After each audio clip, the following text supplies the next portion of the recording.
에스라서 1장 1절에서 4절 말씀입니다.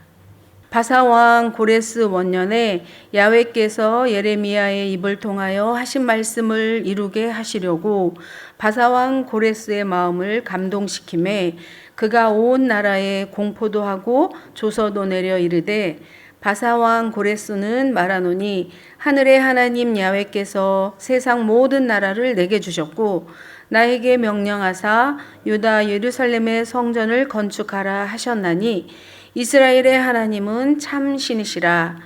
너희 중에 그의 백성된 자는 다 유다 예루살렘으로 올라가서 예루살렘의 하나님 야훼의 성전을 건축하라.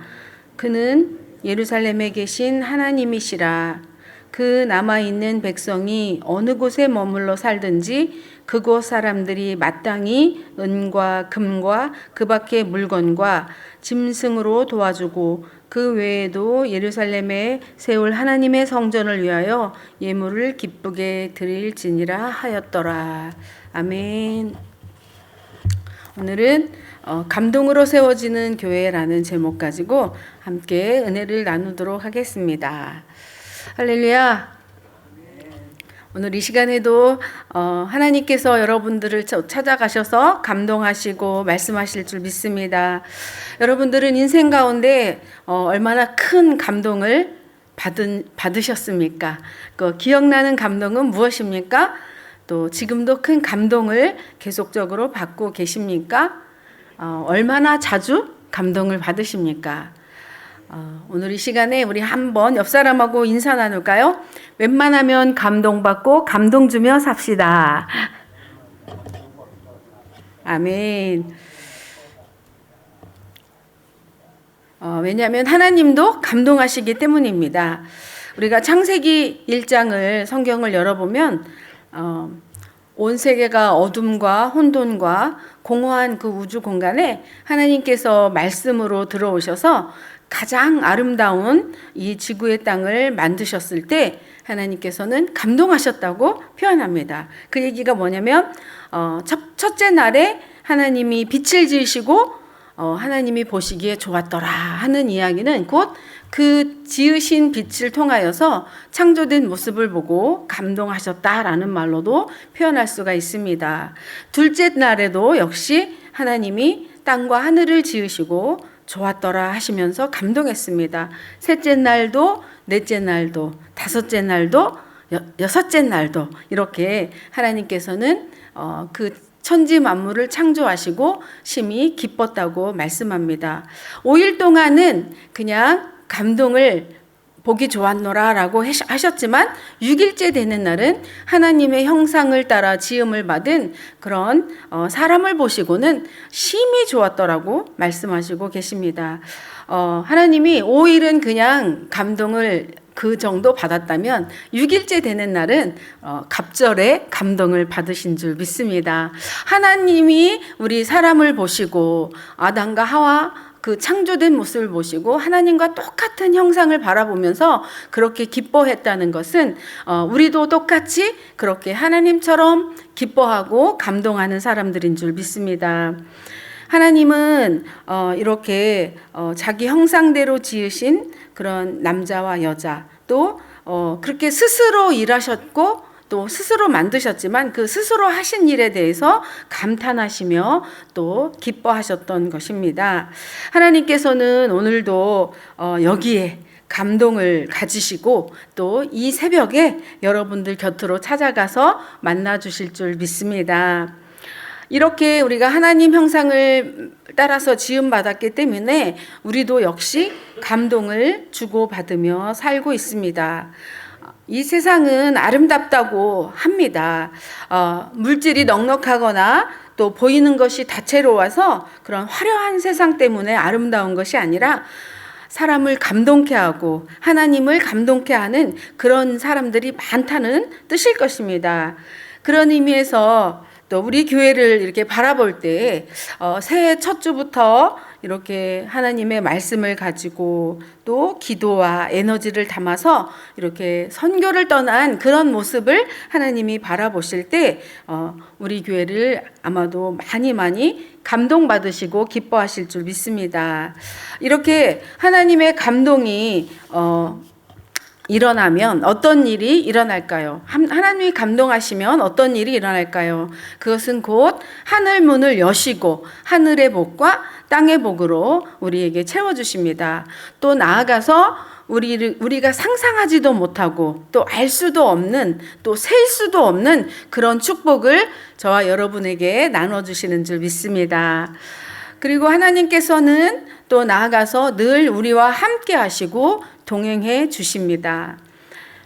요한복음 8장 29절에 보니까 나를 보내신 이가 나와 함께 하시도다. 나는 항상 그가 기뻐하는 일을 행함으로 나를 혼자 두지 아니하셨느니라 라고 예수님께서 말씀하십니다. 이 땅에 오신 예수님께서는 인간의 죄와 허물과 상처를 싸매시기 위해 동분서주하셨다가 또 마지막 날에는 십자가를 지시려고 또 십자가에 오르시기까지 항상 하나님 아버지가 기뻐하는 일을 하셨다고 말씀하십니다. 이렇게 아들의 일생은 평생 아버지를 감동시킨 일을 한 것입니다. 그러므로 지금은 부활하셔서 하나님의 보좌 우편에 앉아 계시는 것입니다. 이렇게 하나님의 마음을 기쁘시게 하고 하나님의 마음을 감동시키면 우리가 하나님의 마음을 얻을 수 있는 것입니다.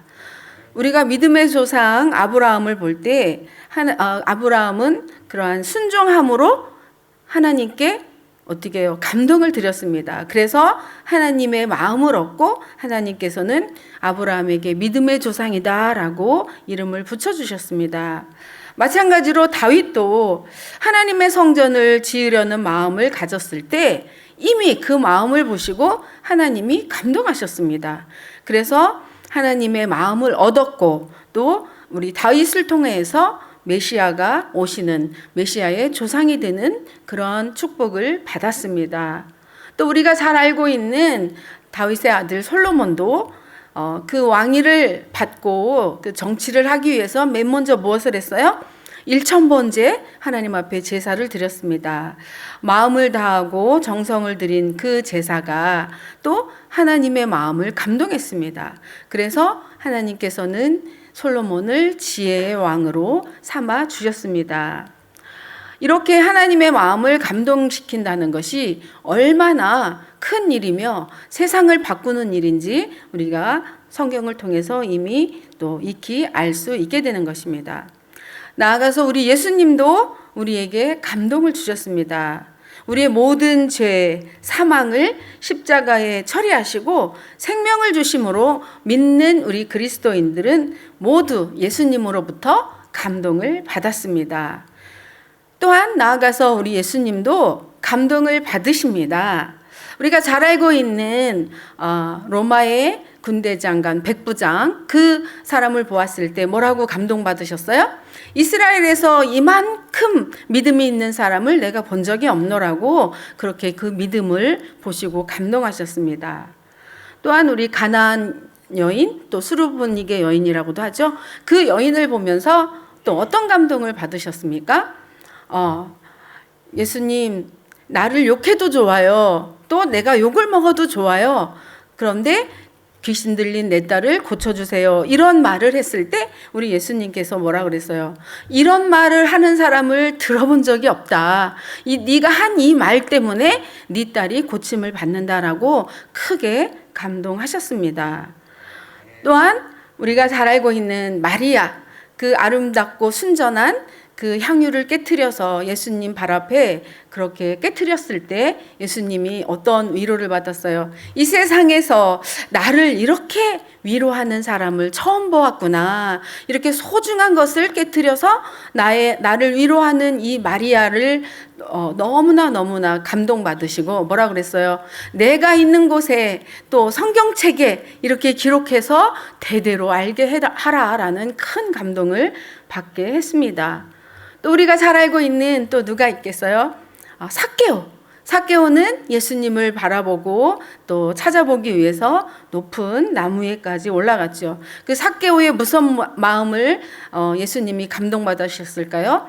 삭개오가 가지고 있었던 재물, 명예, 권위 이런 것 다 처리하고 오직 생명을 주시고 또 죄를 사해 주시는 예수님을 만나고 싶다라는 그 마음을 받으시고 하나님, 우리 예수님은 감동하셨던 것입니다. 이렇게 곧 감동은 생명이 되는 것입니다. 이렇게 예수님의 그런 몇몇의 사람들 더 많지만 이런 사람들을 통해서 예수님은 그들을 자랑하셨습니다. 또 나아가서 우리 신약 성경을 이렇게 빛나게 하고 있습니다. 이런 감동을 하나님 앞에 드리고 또 하나님으로부터 감동을 받는다는 이 사실이 우리가 이 인생을 살아가는데 얼마나 소중한 일이고 얼마나 귀중한 것인지 다시 한번 생각하게 됩니다. 오늘부터 우리는 집에 가셔서 또 남편이나 또 나이가 좀 들었거나 어리거나 자녀들한테 이렇게 축복했으면 좋겠습니다. 넌 나의 감동이야. 우리 따라서 한번 해볼까요? 넌 나의 감동이야. 이렇게 축복해주고 사랑해줄 때 그들의 마음속에 그대로 받고 정말 감동스러운 일을 하리라 믿습니다. 이렇게 우리도 이렇게 가족이나 또 이웃 관계에 관해서도 항상 이렇게 감동이 풍부할 때 우리는 행복해지는 것입니다. 이런 감동이 풍부한 곳에는 에너지가 넘치게 되는 것입니다.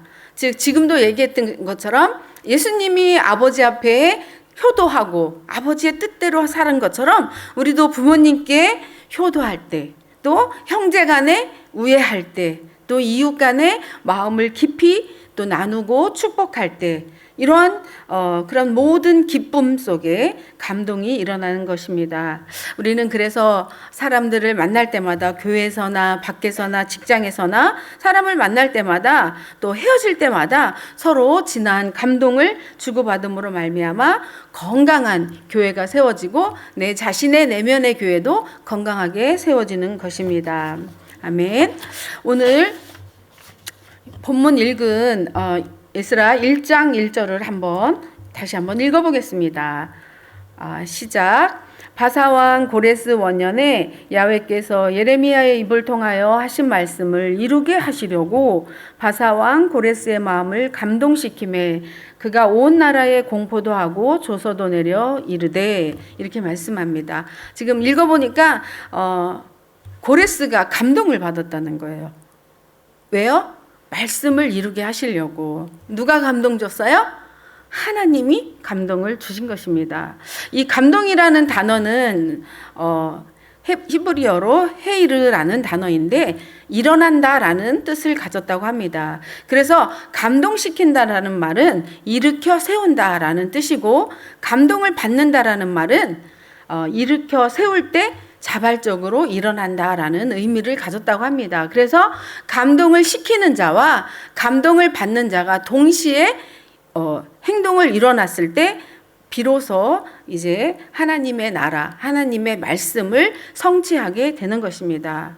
오늘 이 첫 번째 1절의 말씀을 보니까 고레스가 어떤 공포를 했다고 그랬는데 이 이야기는 뭐예요? 우리가 이미 잘 알고 있듯이 70년 전에 이스라엘 백성들이 포로로 바벨론에 끌려갔지요. 그래서 70년 동안 포로 생활을 하면서 그들은 언제 고국에 돌아갈지 또 고향에 돌아갈지 늘 울면서 또 이렇게 기도를 했는데 드디어 이 바벨론이 페르시아라는 나라한테 멸망을 당하게 되었죠. 그래서 페르시아의 첫 번째 왕이 바로 고레스가 되었습니다.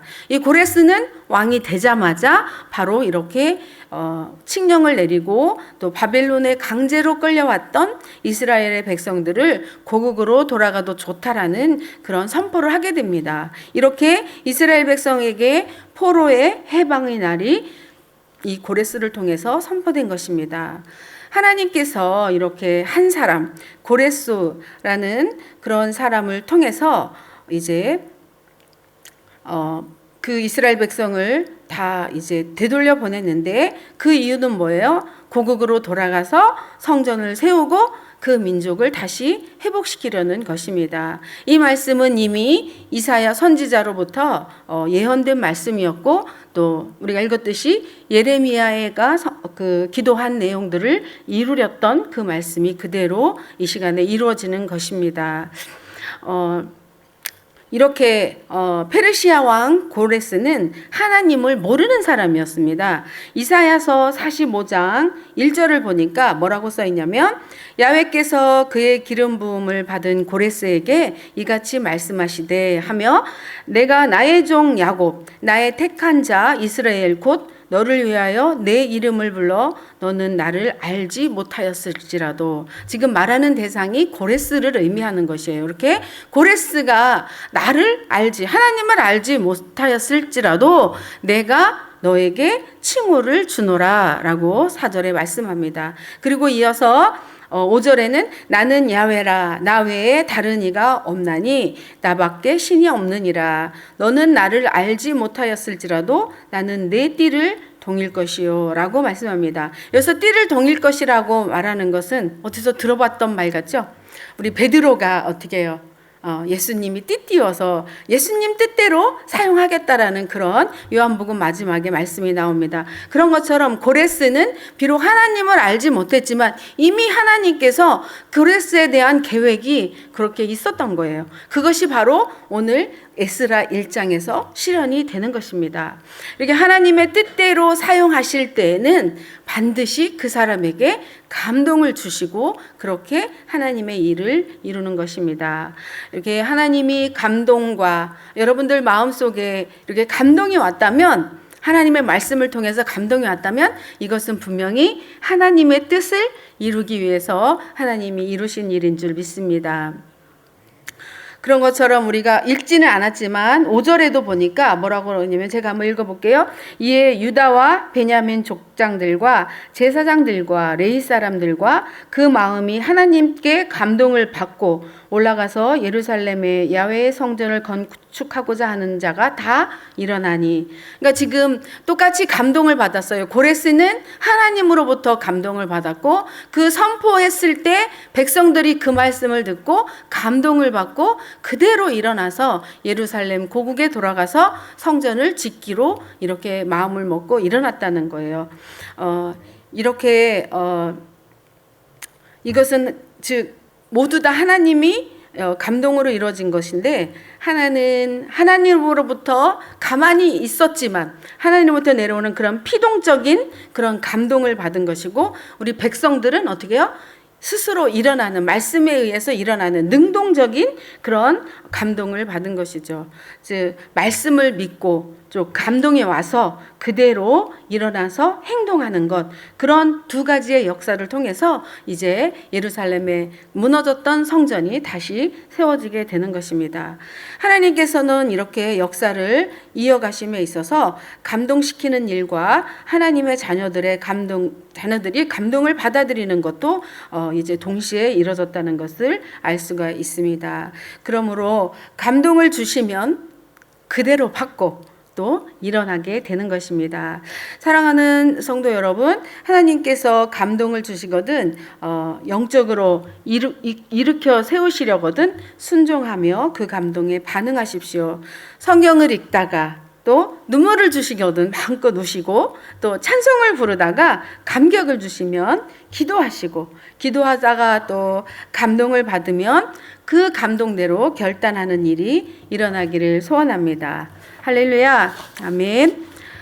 그렇다면 이렇게 하나님께서 우리에게 감동을 왜 주셨을까요? 좀 전에도 말씀한 것처럼 하나님의 일, 하나님의 사역을 위해 우리를 감동시키십니다. 오늘의 말씀에서는 뭐예요? 예루살렘에 가서 성전을 건축하기 위해서 감동을 시키신 것입니다. 하나님께서는 이렇게 목적이 있을 때, 하나님의 계획이 있을 때 일꾼들을 세우시는데, 그 일꾼들은 대개 하나님이 감동시켜서 그 성령에 감동되어 일어난 자들이라는 것이죠. 우리가 출애굽기에 보면은 성막을 짓는 모습이 나옵니다. 거기에서는 어떻게 해요? 거기 세부적인 천과 의복과 그 기구들을 그렇게 만들 때 출애굽기 출애굽기 35장에 보면 이렇게 나와 있습니다.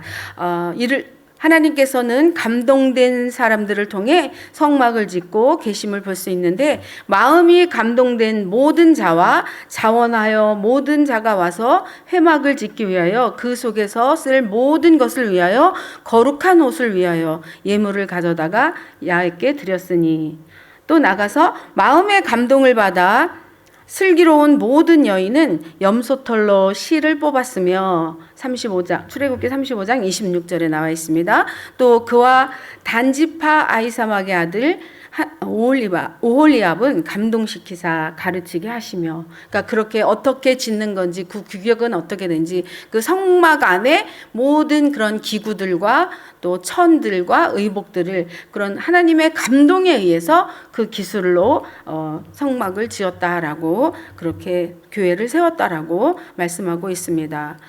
만약에 그런 감동을 받지 못했는데 그런 일을 감당하라고 그랬더라면 얼마나 힘이 들었겠습니까? 하나님의 감동으로 말미암아 우리가 노아의 방주를 지을 때도 몇 규빗 뭐 역청을 바라라, 창문은 어떻게 내라, 이런 것들을 다 하나님이 가르쳐 주신 것처럼, 그런 하나님의 감동으로 알고 일을 하면 굉장히 신도 나고 효율도 나고 또 하나님도 더 기뻐하시겠지만, 그런 것이 없이 일한다고 그러면 굉장히 일이 되어서 어려움이 닥치게 되는 것입니다. 그래서 하나님께서 영적인 기름을 부을 때 그렇게 충분한 감동을 받으시기를 바랍니다. 우리는 천국 가기 전까지는 이렇게 광야에서 살고 있습니다. 그러면서 성전 건축을 소망하며, 즉 내 마음의 성전 건축, 또 우리가 예배드리는 그런 성전 건축을 힘쓰면서 살아갑니다. 성경의 기록과 교회의 역사를 돌아보면 이러한 때 지금도 말한 것처럼 하나님께서는 성령을 쏟아 부으시고 또 성도님들을 감동시켜서 그런 하나님의 일을 이루십니다. 인적 사람들이나 물질적인 거나 모든 것에서 하나님께 필요한 사람들, 하나님이 필요한 것들을 그 사람을 통해서 감동시키고 사람들에게 감동시키고, 그것을 감동받은 사람들은 또 주님께 일어나서 충성하고 때로는 서원을 하면서 하나님의 일을 감당하게 되는 것입니다. 그렇기 때문에 우리는 이제 어떻게 해야 할까요? 하나님의 감동을 사모하는 사람이 되어야겠습니다. 하나님의 감동은 그러한 하나님의 감동을 받는 삶은 너무나 행복합니다. 언제나 그러한 평안과 희락과 능력으로 살게 됩니다. 성령께서는 하나님을 사모하는 자, 하나님을 사모하는 자는 성령을 주시겠다, 이렇게 말씀도 하셨고, 또한 시편 107편 9절에는 이렇게 말씀합니다. 그가 사모하는 영혼에게 만족을 주시며 줄인 영혼에게 좋은 것으로 채워주심이로다, 이렇게 말씀합니다. 우리가 하나님을 사모하기만 하면 하나님이 우리를 감동시키시고 좋은 것으로 채워주신다고 약속하십니다. 이렇기 때문에 우리는 전심으로 주님을 사모하고 또 주님께 나아가는 저와 여러분이 되기를 소망합니다. 하나님께서 이제 믿음으로 사모하는 여러분들에게 뜨거운 성령을 허락하시기를 간구합니다. 늘 감동이 넘치는 삶이 되기를 기도합니다. 찬송을 통하여 또 기도를 통하여 또 말씀을 통하여 또 주님께서 흘려주시는 감동이 강물같이 여러분들 삶에 흘러넘치기를 기도합니다.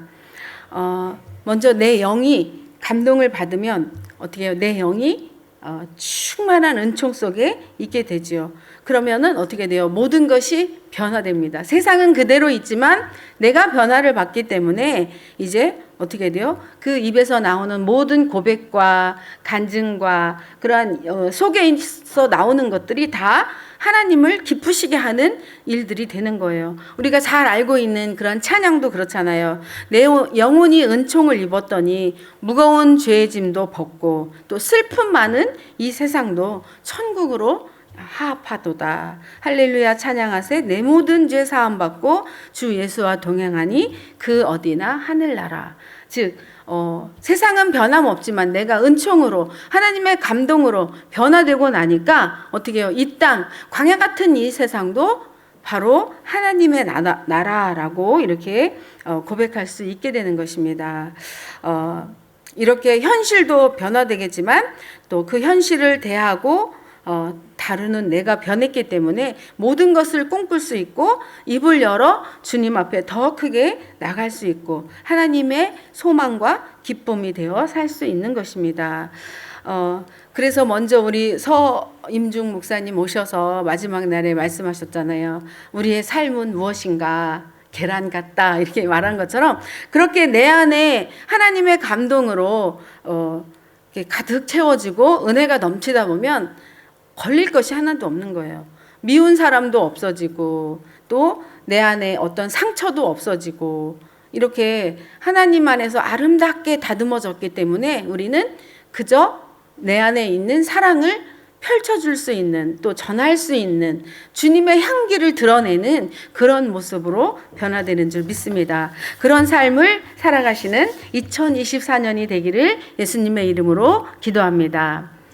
이렇게 감사한 하나님 앞에 이렇게 감동을 당한 여러분들 이 새벽에 나와서 주님 앞에 예배하며 기도하는 줄 믿습니다. 이렇게 기도하며 순종하며 믿음을 따라갈 때 우리의 인생은 이전에 보지 못했던 이전에 경험하지 못했던 그런 놀라운 축복의 역사들이 축복의 열매들이 많이 맺힐 줄 믿습니다. 다시 한번 2024년도에는 우리가 새 마음을 늘 갖잖아요. 이렇게 내 영이 감동받고 내 육신이 은총을 누리고 가정마다 또 교회마다 그런 감동의 바다의 물결이 흐르는 그런 아름다운 삶으로 또 우리 교회와 또 가정과 한 사람 한 사람이 되기를 예수님의 이름으로 축복합니다.